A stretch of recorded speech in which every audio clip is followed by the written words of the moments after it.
Team news ఈ రోజు మనం ఉమ్మడి జిల్లా మహిళా అధ్యక్షురాలైన ఇమ్మడి ప్రసన్న మేడం గారితో మనం ఉండడం జరిగింది. సో మేడం మాట్లాడి తెలుసుకునే ప్రయత్నం చేద్దాం. ఇప్పటివరకు మహిళలకు మేడం ఎలా సపోర్ట్ చేస్తుందో, ఎలా ప్రొటెక్ట్ చేస్తుందో వాళ్ళు మాట్లాడి తెలుసుకునే ప్రయత్నం చేద్దాం. నమస్తే మేడం, బాగున్నారా? నమస్తే, బాగున్నామండి.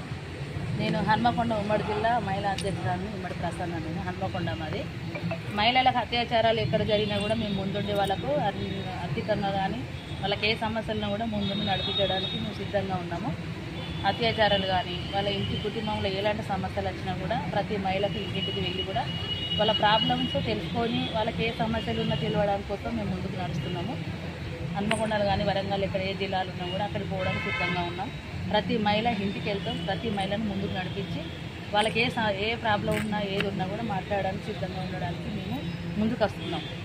ఓకే మేడం, ఇప్పటి వరకు మీరు ఎంతమంది మహిళలకు ప్రొటెక్ట్ చేశారు, వారికి ఏ విధంగా మీరు హెల్ప్ చేశారు, ఒక్కసారి మీ మాటల్లో క్లారిటీగా తెలియజేస్తారా?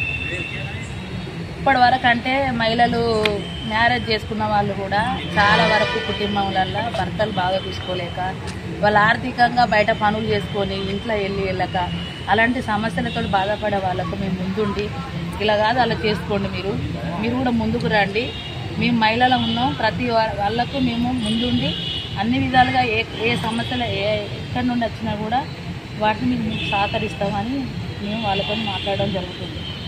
ఓకే మేడం, ఉమ్మడి జిల్లా మహిళా అధ్యక్షురాలుగా ఓన్లీ మీరు మహిళలకు మాత్రమే ప్రొటెక్ట్ చేస్తున్నారా, లేకపోతే ఇంకా పూర్ పీపుల్స్కైనా అట్లాంటి వారికి ఎవరికైనా మీరు సోషల్ సర్వీస్ అనేది చేయడం జరుగుతుందా? సోషల్ సర్వీస్ మాత్రం 100% చేయగలుగుతున్నాం. అంటే అబ్బాయిలు కానీ అమ్మాయిలు కానీ ఎక్కడ వాళ్ళ ఆర్థికంగా ఉన్నా కూడా హాస్పిటల్లో ఉన్నా, స్కూళ్ళు ఉన్నా, కాలేజీలలో ఉన్నా కూడా వాళ్ళకు కాలేజీలో కూడా కొన్ని సీట్లు ఇవ్వకపోవడం, వాళ్ళ పరిస్థితులు ఎలా ఉన్నా, ఇంట్లో ఫీజులు వెళ్ళకపోయినా ప్రాబ్లం ఉన్నా కూడా వాళ్ళ గవర్నమెంట్ నుండి కొన్ని అవకాశాలు రావడానికి వాళ్ళకు కూడా సాయం చేయడానికి మేము మహిళలు అందరం ముందుకుండి సిద్ధంగా పనిచేయడానికి చేస్తున్నాం. ఓకే మేడం, మీతో పాటు ఎంతమంది ఉన్నారు, ఎంతమంది మహిళలు కలిసి ఈ ప్రాబ్లమ్స్ అన్ని మీరు సాల్వ్ చేస్తున్నారు? మాతోటి 20 మంది మహిళలు ఉంటారు. వాళ్ళ దగ్గరికి వెళ్ళి వాళ్ళ సమస్యలు తెలుసుకొని మా దగ్గరకు వచ్చి చెప్పడం జరుగుతుంది. మేము కూడా వాళ్ళ దగ్గరికి వెళ్ళి ఎక్కడున్నా కూడా మీరు ఇప్పటివరకు ఎలాంటి అభివృద్ధి కార్యక్రమాలను చేశారు? ఇప్పుడు మా TMRPS ఉమ్మడి జిల్లా మహిళా అధ్యక్షురాలుగా నేను పార్టీ తరఫున ప్రతి ఒక్క అన్నయ్యలకు కానీ, అక్కలకు కానీ, చెల్లెళ్ళకు కానీ, తమ్ముళ్ళకు కానీ, యువతులకు కానీ వాళ్ళకి ఎలాంటి అవసరాలు ఉన్నా కూడా మేము ముందుండి అందరం కలిసికట్టుతోటి పనిచేయడానికి సిద్ధంగా ఉన్నామని చెప్తున్నాం. ఇప్పటివరకు మీకు ఇంకా మీరు చేయలేని సమస్యలు అలాంటి ఏమైనా సమస్యలు అనేవి ఇప్పటికి ఉన్నాయా? ఎవరైనా మీకు హెల్ప్ చేస్తారా, లేకపోతే మీరే చేస్తున్నారా? ఇప్పటి వరకు అయితే మాకు హెల్పింగ్ ఎవరు చేయలేదు. మేము మాత్రం మాకు సాధ్యమైనంత వరకు మేము ముందుకు నడిచి వాళ్ళ యొక్క సమస్యలను తెలుసుకొని వాళ్ళకు అవసరం నిమిత్తం ఏది కావాలనే ఒక భావంతో మేము కలిసి మేము ముందుకు వెళ్ళడానికి సిద్ధంగా ఉన్నాం. ఓకే మేడం, ఇంకా మా ఛానల్ ద్వారా ఎవరికైనా చెప్పాలనుకుంటున్నారా?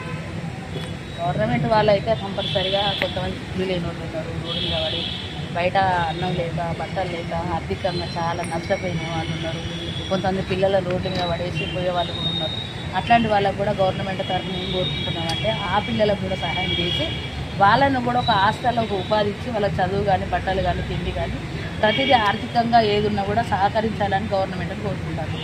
సో చూసారు కదండి టుడే ఇంటర్వ్యూ. ఇలాంటి ఆసక్తికరమైన మార్నింగ్ నెక్స్ట్ ఎపిసోడ్లో మీ ముందుంటామని అంటే